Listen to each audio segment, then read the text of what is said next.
하나님 말씀은 사무엘상 31장입니다. 사무엘상 마지막입니다. 블레셋 사람들이 이스라엘을 치매 이스라엘 사람들이 블레셋 사람들 앞에서 도망하여 길보아 산에서 엎드러져 죽으니라. 블레셋 사람들이 사울과 그의 아들들을 추격하여 사울의 아들 요나단과 아비나답과 말기수아를 죽이니라. 사울이 패전함에 활 쏘는 자가 따라잡으니 사울이 그 활 쏘는 자에게 중상을 입은지라. 그가 무기를 든 자에게 이르되 내 칼을 빼어 그것으로 나를 찌르라.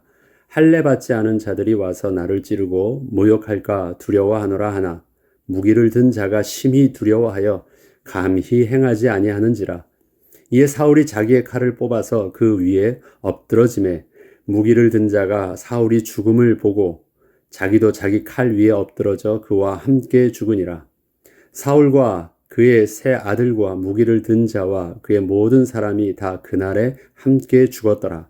골짜기 저쪽에 있는 이스라엘 사람과 요단 건너쪽에 있는 자들이 이스라엘 사람들이 도망한 것과 사울과 그의 아들들이 죽었음을 보고 성읍들을 버리고 도망하매 블레셋 사람들이 이르러 거기에서 사니라.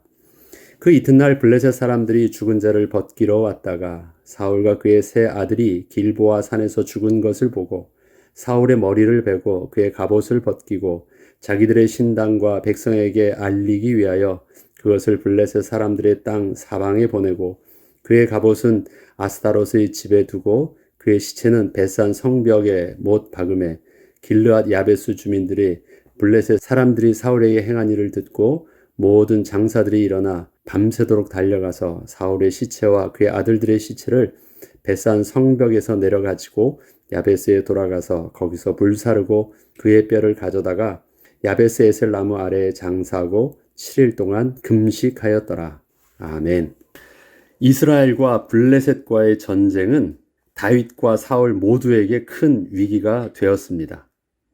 먼저 다윗은 그동안 블레셋 땅에서 이중적 입장을 취하며 은밀하게 지내던 자신의 모습을 더 이상은 숨길 수 없게 되었고 분명 어느 한쪽은 선택을 해야만 하는 순간이 왔습니다.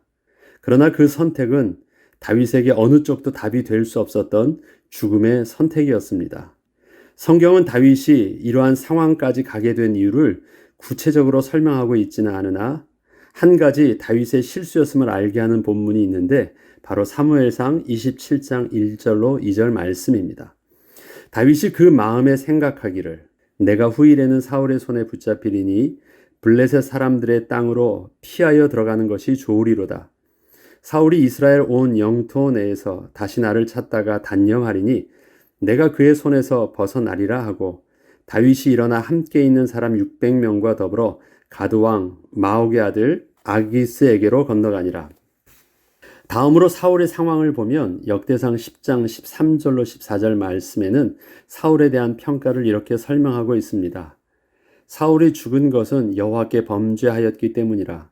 그가 여호와의 말씀을 지키지 아니하고 또 신접한 자에게 가르치기를 청하고 여호와께 묻지 아니하였으므로 여호와께서 그를 죽이시고 그 나라를 이새의 아들 다윗에게 넘겨주셨더라.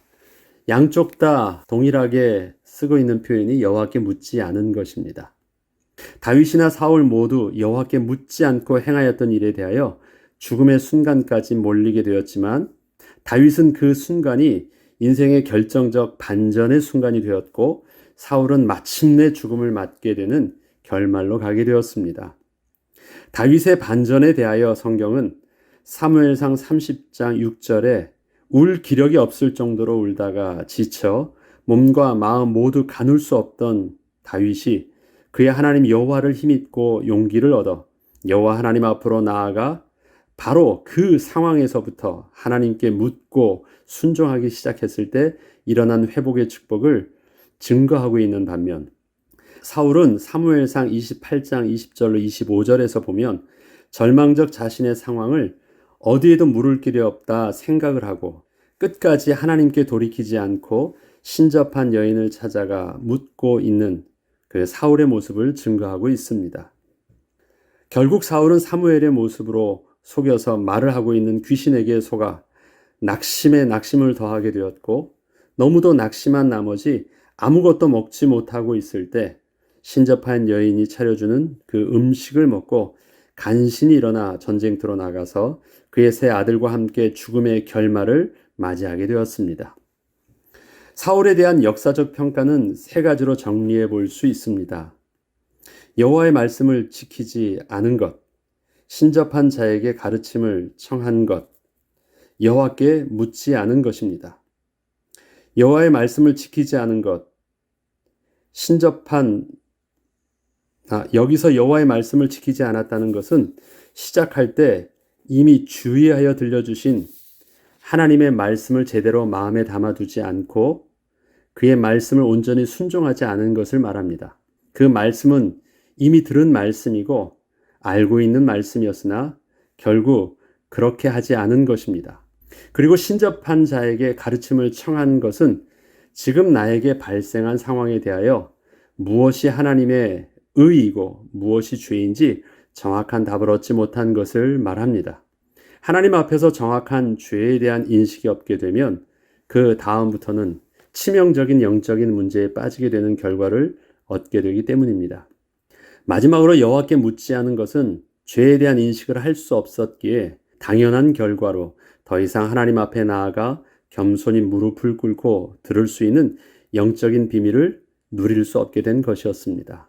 이에 반해서 다윗은 사울처럼 하나님의 말씀을 잊을 때도 있었으나 하나님의 말씀 앞에서 자기 자신을 판단할 수 있는 영적 민감성이 있었기에 하나님의 사람들이 자기 앞에서 죄에 대한 강한 질책을 하였을 때 지난날 자신도 모르게 지었던 그 죄에 대하여 겸손히 시인하고 인정할 수 있었음으로 인해서 그는 비록 죄를 지었지만 그 죄에 대한 깊은 인식을 통하여 다시 하나님 앞에 나아가 회개할 수 있었고 그 회개는 다시 새롭게 하나님의 말씀을 묻고 들을 수 있는 영적 안정감을 회복할 수 있었기에 그 결과는 사울과 정반대의 운명을 맞이하게 된 것이었습니다. 사울은 결국 종말을 자살로 선택을 합니다. 사무엘상 31장 3절로 4절에 보면 사울이 패전함에 활 쏘는 자가 따라잡으니 사울이 그 활 쏘는 자에게 중상을 입은지라 그가 무기를 든 자에게 이르되 내 칼을 빼어 그것으로 나를 찌르라 할례 받지 않은 자들이 와서 나를 찌르고 모욕할까 두려워하노라 하나 무기를 든 자가 심히 두려워하여 감히 행하지 아니하는지라 이에 사울이 자기의 칼을 뽑아서 그 위에 엎드러졌다. 자살을 한 것입니다. 사울은 자신이 주인이 되어 산 인생을 끝까지 포기치 않고 결국 생명의 주인 되시는 그 하나님, 자신이 스스로 결정하는 자살로 인생을 마감했습니다. 그 하나님 대신에 자신이 스스로 결정하는 선택을 한 것입니다. 우리가 자살에 대하여서는 개개인의 영적인 상태와 또 정신적인 상태와 육적인 상태에 따라 너무도 다양한 경우가 있기에 그렇게 단순하게 규정하여 말을 할 수는 없습니다.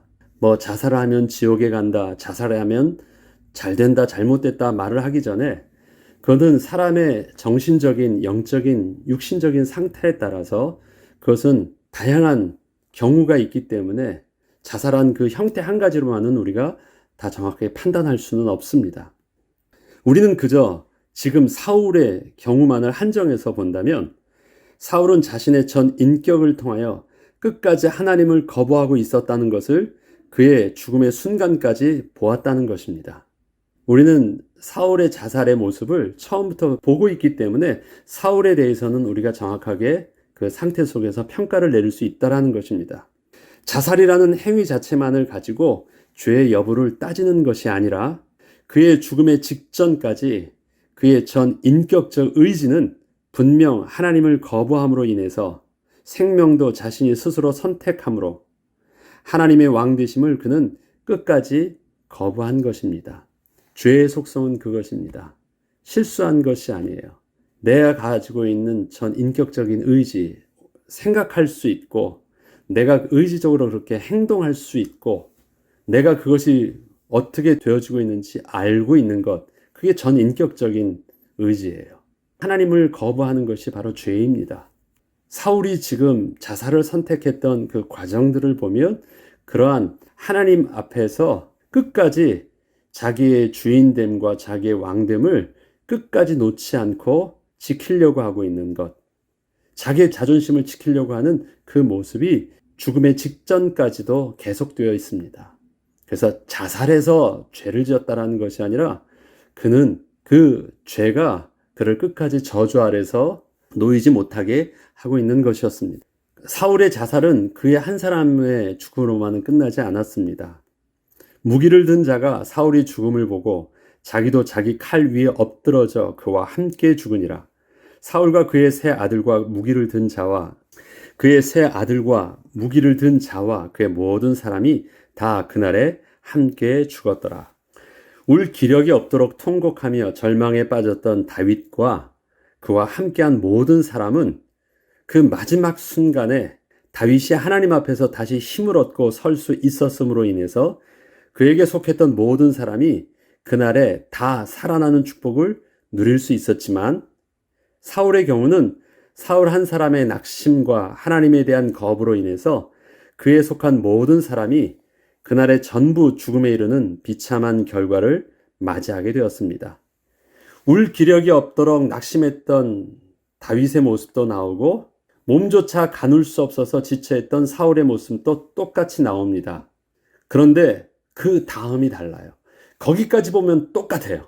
그러나 그 다음에 그 안에 계신 여호와 하나님으로 인하여 힘을 얻은 반전이 일어나고 그 안에 하나님의 영이 없던 사울은 그것으로 인하여 끝나는 것입니다. 이렇듯 하나님이 주신 공적 권위는 우리를 존귀한 자로 세워주셨지만 또한 그 권위는 그에 속한 모든 사람들에게 큰 영향력을 끼치기 때문에 그 책임성도 크다는 것을 잊어서는 안 되겠습니다. 자녀를 둔 부모의 영적 권위, 교회에서 세워주신 그 직분의 권위, 또 우리의 삶의 현장 속에서 직장에서 우리에게 주어져 있는 그 역할 등 우리는 크고 작은 권위를 주어진 삶 속에서 사용하고 있습니다. 이 권위는 나 한 사람을 위한 것이 아니라 다른 누군가의 운명도 함께 붙잡고 있다는 것을 우리는 명심하고 더욱더 스스로를 절제하여 자신을 지키며 겸손하게 주어진 직분을 감당할 수 있어야 하겠습니다. 하나님이 우리에게 권위를 주실 때는 우리에게 사명을 주신 것이고 우리에게 직분을 맡겨주신 것입니다. 큰 왕과 같은 권위가 없으니까 나는 별 문제 없다고요? 아니에요. 부모의 영적인 상태와 부모의 영적인 문제가 분명히 자녀들을 영향을 입힙니다. 그냥 나 하나만으로 끝나지 않아요. 그 한 사람이 한 사람입니까? 한 사람을 통해서 그가 어떤 위치에 서게 될지 몰라요. 어떤 지도자가 될지 몰라요. 그러면 그가 지도자가 되었을 때 한 사람의 결정이 한 나라를 다 죽고 살리기도 합니다. 그것은 우리가 지금 일어나고 있는 전쟁을 통해서도 보고 있는 사실입니다. 그러기에 우리에게 주어진 그 직분은 나만의 것이 아닌 것을 알고 하나님 앞에서 긴장함으로 주어진 그 직분을 잘 감당할 수 있도록 더욱더 집중해야 되겠습니다. 길르앗 야베스 주민들이 사울을 장사하고 7일 동안 금식을 하였다라는 것으로 사울의 죽음을 마무리하고 있습니다. 길르앗 야베스 주민들이 블레셋 사람들이 사울에게 행한 일을 듣고 모든 장사들이 일어나 밤새도록 달려가서 사울의 시체와 그의 아들들의 시체를 벳산 성벽에서 내려가지고 야베스에 돌아가서 거기서 불사르고 그의 뼈를 가져다가 야베스 에셀 나무 아래에 장사하고 7일 동안 금식하였더라. 역사적으로 기록된 사울에 대하여서는 앞서 읽었던 역대기서, 그건 역사서거든요. 역대기서에 나와 있는 대로 역사적 평가를 내리고 있지만 사무엘서는 사울에 대하여 어떤 평가를 내리기보다 그를 제3자의 입장에서 묵묵히 바라만 보고 있습니다. 하나님의 기름 부음 받은 자의 최후를 바라보는 성경의 입장함은 그저 비통함과 슬픔입니다.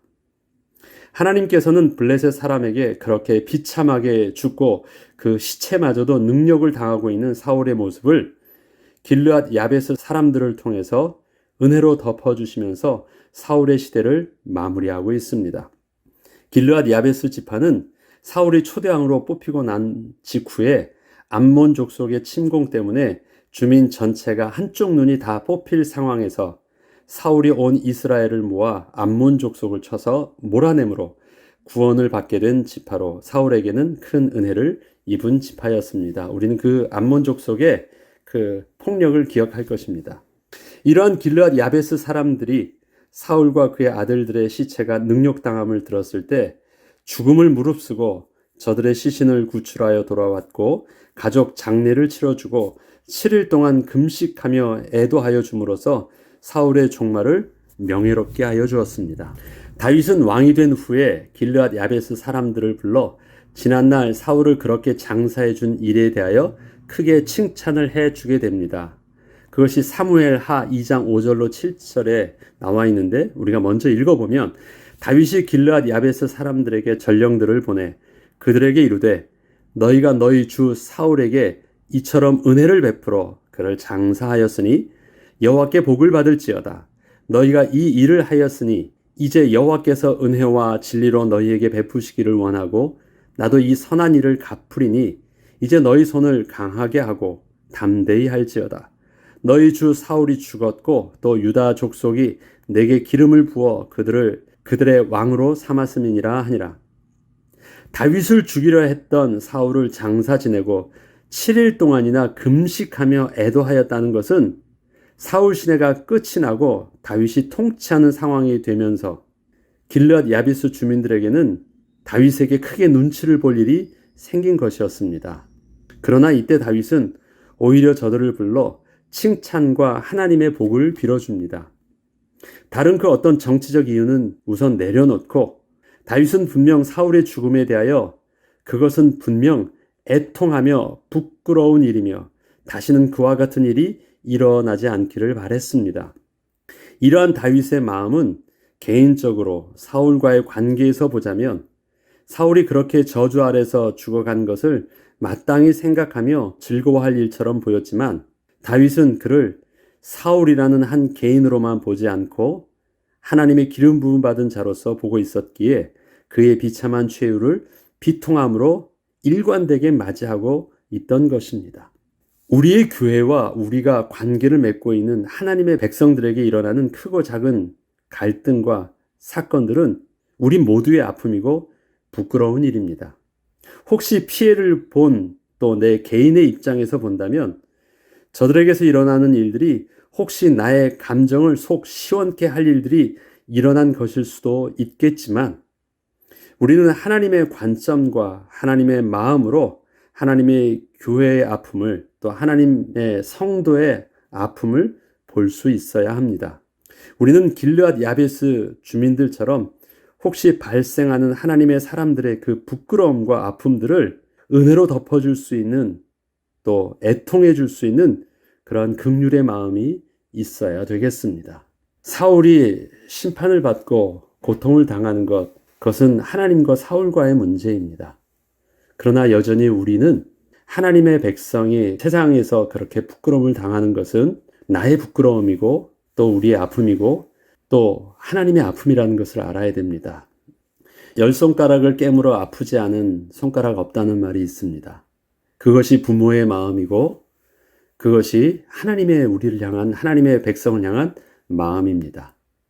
우리 속에 우리의 연약함들은 교회든 교회 밖이든 서로 갈등의 모습 속에서 우리의 감정에 어떠한 선을 쥐고 있지만 여전히 우리는 정직하게 하나님 앞에서 하나님의 마음으로 끝까지 우리에게 주어져 있는 그 만남을 함께 해야 되겠습니다. 그리고 끝까지 저들을 위해서 기도하고 또 하나님의 선하신 은혜 가운데 회복되기를 기도하는 것, 우리가 하나님 앞에서 품어야 되는 정직한 모습입니다. 이러한 길르앗 야베스 주민들에 대하여 하나님께서는 은혜로 더하여 주셨습니다. 저와 여러분의 그 모습도 그러한 은혜 가운데 혹시 오늘 또 혹시 우리에게 품었던 그 상처와 또 그러한 감정들이 남아 있었다면 하나님 우리의 아픔과 상처를 치유하여 주시고 오히려 저들을 향하여 우리가 품을 수 있고 위하여 기도할 수 있고 애통할 수 있는 은혜 가운데 우리를 통해 하나님 나라가 회복되는 은혜를 누리게 하여 주시옵소서. 기도하고 응답받는 저와 여러분 되길 주의 이름으로 축복합니다. 기도하겠습니다. 하나님 아버지, 사울은 결국 그렇게 죽었습니다. 그렇게 비참한 최후를 맞이하게 되었습니다.